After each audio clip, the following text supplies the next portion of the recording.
ran out to get a pack of cigarettes, but I left my wallet at home. Yeah, that's me. I'm getting old. My name is Sonny Featherland, an investigator for 20 years, and once the star of the predatory division of the Clawville Police Department, one half of the legendary Chicken. Just lay low. Yeah, I'll do that. The most colorful place in the wilderness. For all the gods, what bullshit. The last clucking color left this city years ago. And slowly I'll turn gray, too.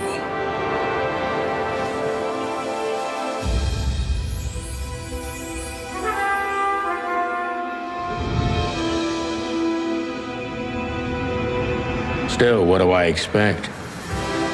We're living in a vast experiment, and don't even notice that everything got clucked up a long time ago. We believe in this wonderland of peaceful coexistence. Wolves and sheep, chickens and hounds. Yeah, sure, why not? It's just ridiculous. The dog eats the chicken. It's in our nature. I'm not propping up the illusion anymore. 121 days, and it's over. Retirement.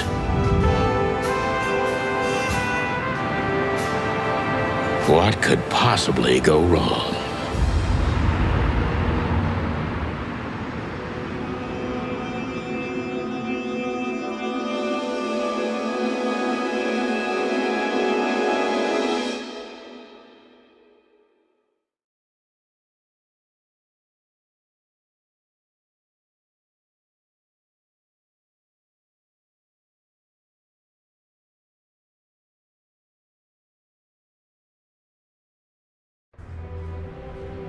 Ah, crap.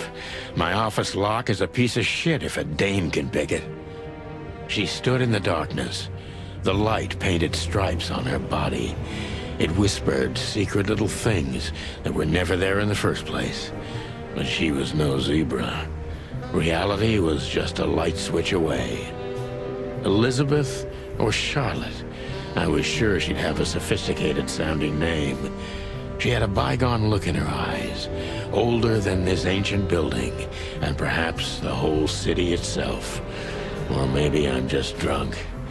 But she was the first womanly thing in my place for a long time, so I had to give her a chance.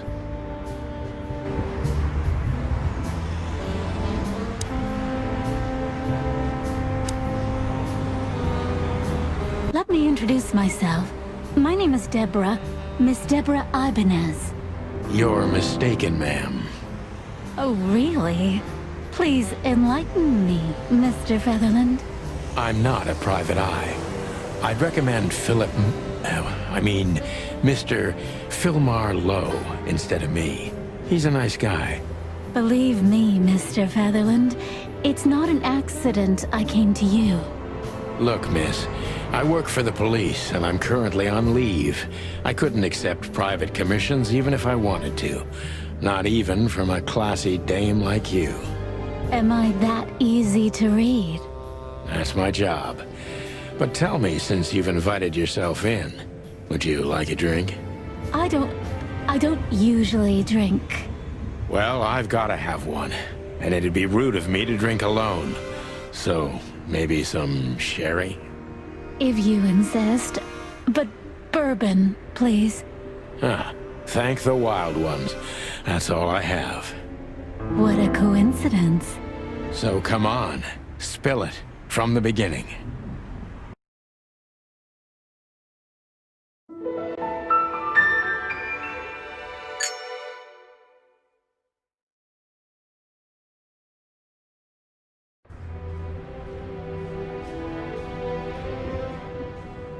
I promised myself I'd write a novel one day.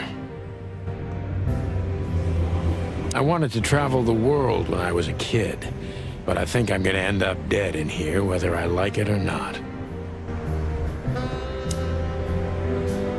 That's better. Now, if I understand correctly, your mistress is receiving threats. What kind of threats, exactly? It's a very strange matter. First, there were letters. Then it came printed on a wine bottle's label, sent as a gift. Then carved into a brick, thrown through the window. And finally, they painted it on the wall of the house in giant red letters. I think it's time to dig a little deeper. If you don't mind, I'd like to ask you some routine questions. Please, that's why I'm here.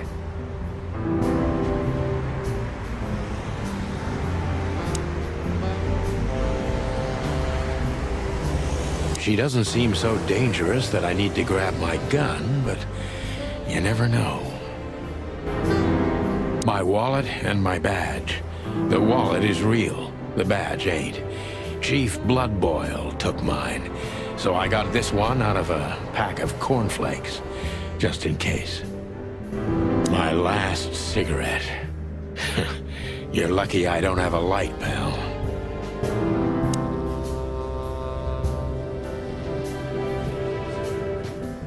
Books I'm never gonna read. Maybe nobody ever has.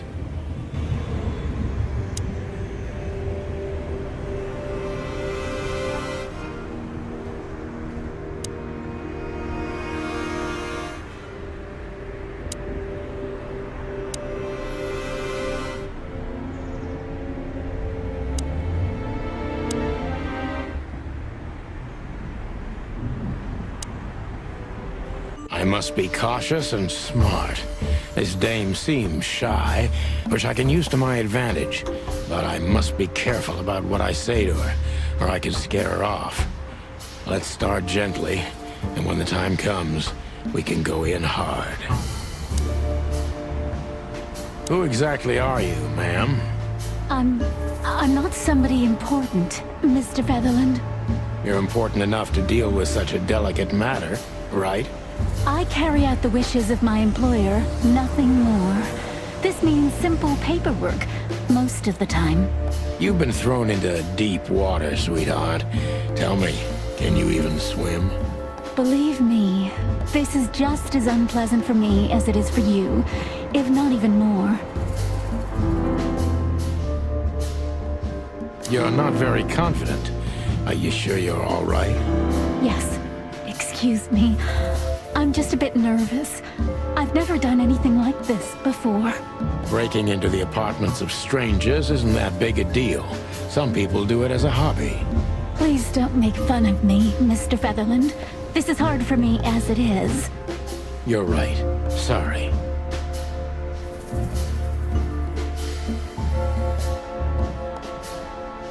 Did you come alone? All by yourself? I took the subway, then the tram, and then I walked. It wasn't easy to find this place, and to be honest, I had to be discreet. Yeah, well, I think I'm starting to get the picture. This is quite unpleasant for me.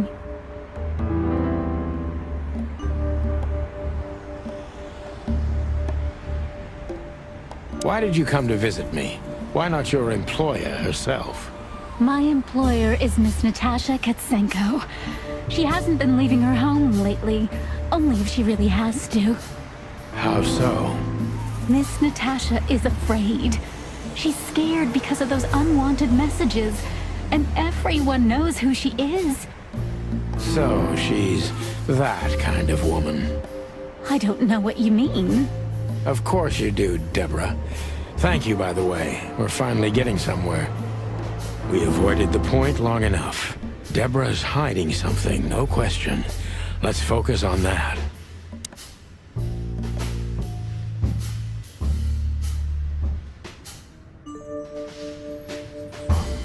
How did you get this address? You know, my mistress has exceptional connections. If they were so exceptional, she wouldn't have chosen me. Don't be so hard on yourself, Detective. You are the head of the famous Chicken Police, am I right? Was it a raccoon with a scarred face called Zip who recommended me? He hates me. No, Mr. Featherland. I don't know anyone like that. Lucky for you, Deborah.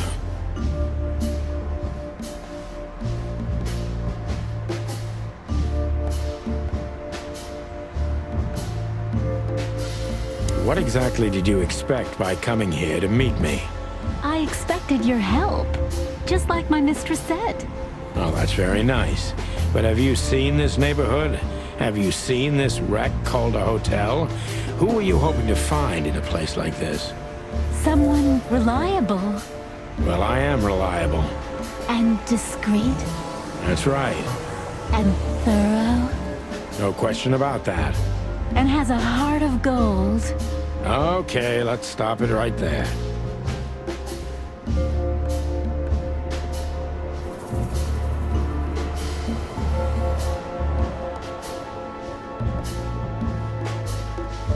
Let's pretend you never found me here, okay? Do you think she would believe me? I don't know and I don't care, but I think you're a great actress. Not good enough to fool my mistress. She's very much like you, in a way. Not too much, I hope. Don't you think this whole thing is a little suspicious? Look, Santino, I'll explain everything. I have no doubt about that. You look just the type, sweetheart. No offense. I'll take that as a compliment.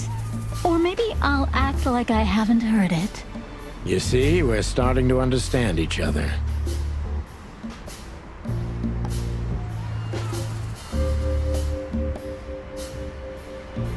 If you won't come clean, what's the point of all this? But, Mr. Featherland, I'm sorry, sweetheart, but I'm way too old for this game. please, just think again. For me and my mistress's sake. Tell me, Deborah, why should I believe you at all? Because my mistress trusts you. Should that be enough? If you really like what she thinks you are, then yes. Damn, what can I say to that? Look, I didn't mean to back you up against the wall. You have a way with words, sweetheart. Did you ever want to be a cop? No, not for the world. Heh, smart answer. Be honest and tell me what you're so afraid of. You know, Mr. Featherland, my mistress's partner is Hobart Wessler. Or as most people know him, Ibn Wessler, the Kingpin. exactly. Feathery gods, help me. So you get it now. The secrecy. To put it mildly, I think I understand it all. Wessler. This little piece of the puzzle changes everything.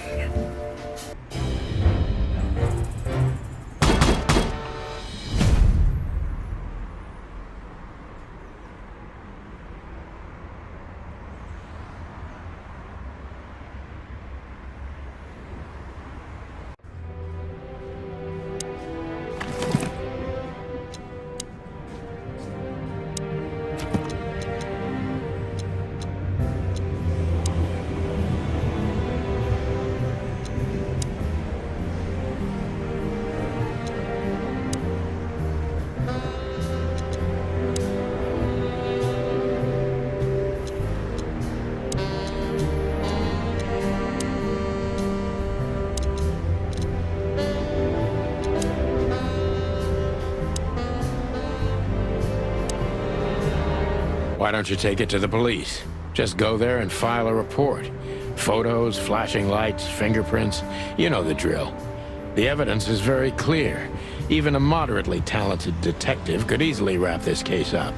Or just try the phone. 555-111. Please, take a look at this. Well, okay.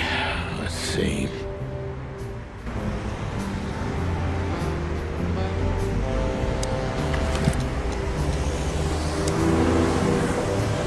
I know Molly very well. Please note this when deciding whether or not to accept my assignment. Miss Ibanez is a trusted friend. Treat her as gentleman. N. I felt like I'd been hit on the back of my head with a blackjack. Reality tilted. Molly. Good gods. What was her name doing there? I glanced at the opposite wall with the well-worn picture frames. Like an eternally dark hole in the wall. A missing piece. She was wearing a light silk dress and singing a lullaby, the waves caressing her beautiful long legs. Why Molly? Why now? Mr. Featherland? Santino, are you all right? What the hell is this supposed to mean? I don't know anything, Mr. Santino. My mistress told me to give this to you. She said you'd understand. Don't you? Oh, of course I understand, Miss Ibanez. I get it very well. But this case is becoming more and more confusing. It's starting to look like blackmail. Blackmail? Don't play innocent with me. But... All right. When can I visit? Visit? Me? Not you. Miss Katsenko. Oh, yes. You can find her at the Tsar Club. Didn't you tell me she's not the social kind? That she's especially unsociable? Or does she only like loud and crowded clubs? No, she's really not like that. But she owns the place. Judging by the flyer, it must be a very busy club, especially on New Year's Eve, right? I'm sure you'll have no trouble finding Miss Katsenko, but there's one small problem, Mr. Featherland. Let me guess. Mr. Wessler better not know about my visit. Exactly. How did you know? 20 years experience, ma'am. Oh, and please, call me Sonny. It was a pleasure to meet you, Sonny. I'll talk about the rest with Ms. Katsenko in person. A good friend of mine would be happy to take you home if you'd like. I'd appreciate that, Sonny.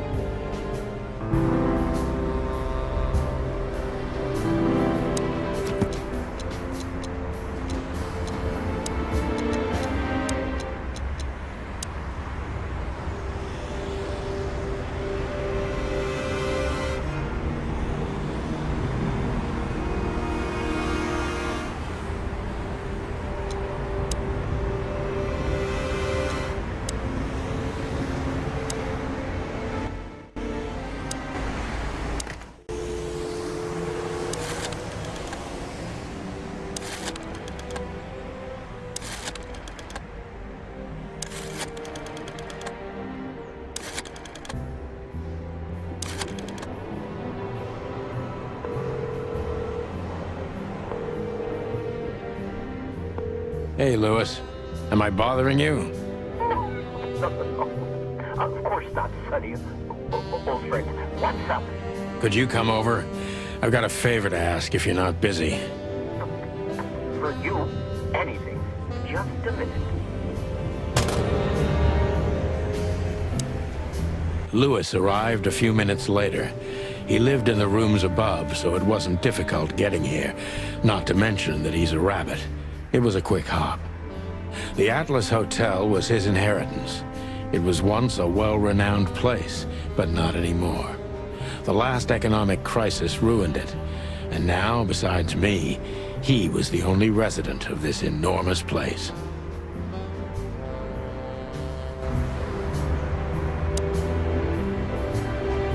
Thanks for being so quick, Lewis. Can you drive Miss Ibanez home? I have some things to take care of. Of course, Sonny. You know, anything for you. Thank you for being so considerate, Sonny. I appreciate it. Don't mention it. Goodbye, then. So long, Deborah. Before I visit the club, I have to take a detour. I've got a feeling that this case isn't going to be a one-man job. And there's only one bird in this city I can trust. My ex-partner, Marty. He's going to be at the station. I can only...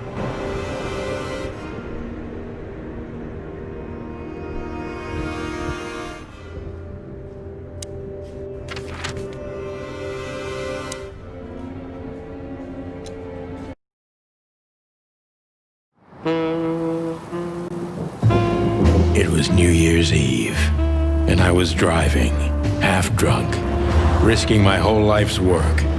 But still, it didn't feel any different. Every day was the same.